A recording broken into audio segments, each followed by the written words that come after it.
председателе, почитувана председателке Гордана Силјановска-Давкова, почитувани пратенички и пратеници, представници на владата, почитувани членови на дипломатскиот кор, почитувани медиуми, почитувани гости, дами и господа.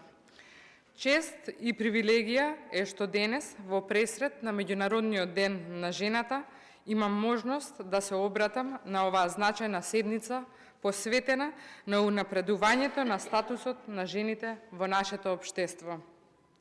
Досега се направени значителни чекори напред, но патувањето кон родовата еднаквост е далеку од завршено. Би сакала да истакнам дека бројот на жени во политиката од година во година се зголемува. Учеството на жените во собранието бележи континуиран раст, но бројките не смеат да бидат единствениот показател за напредокот. Жените треба да бидат суштински вклучени во носењето на одлуките. Треба да се стремиме жените да имаат лидерски позиции и во останатите сектори, вклучително и бизнисот, науката и технологијата.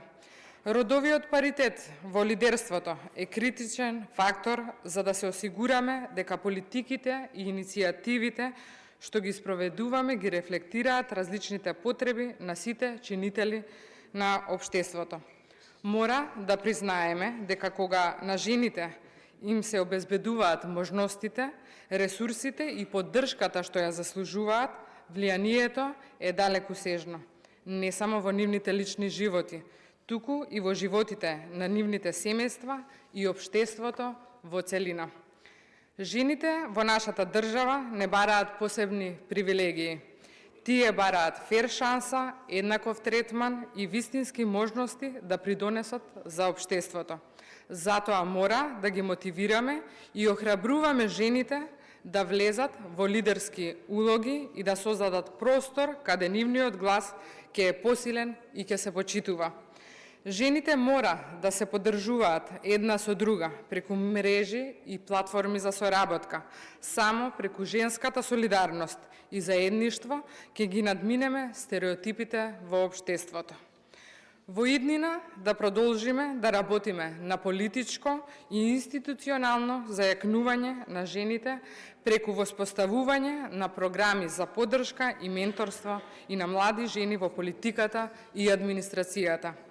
Како генерална секретарка на Собранието ја давам мојата безрезервна поддршка во континуитет да се одржуваат настани, јавни расправи, конференции и обуки за пратениците и вработените во Собранието, за понатамошно унапредување на правата на жените и подигнување на свесноста од потребата за родовата рамноправност. Патот до подобрување на статусот на жената е долг, но со секој чекор што заедно го правиме, одиме напред, посветени на каузата за еднаквост. Да се поддржуваме едни со други и никогаш да не заборавиме дека само преку заедничка и континуирана заложба можеме да изградиме иднина во која еднаквоста нема да биде прашање на дебата, туку основен принцип на функционирање на нашето општество. Честит 8 март. Ви благодарам на вниманието.